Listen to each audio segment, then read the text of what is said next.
بسم الله الرحمن الرحيم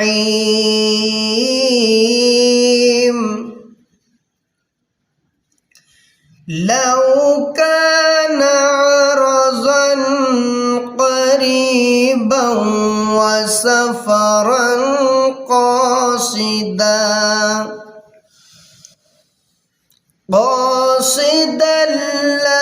لاتبعوك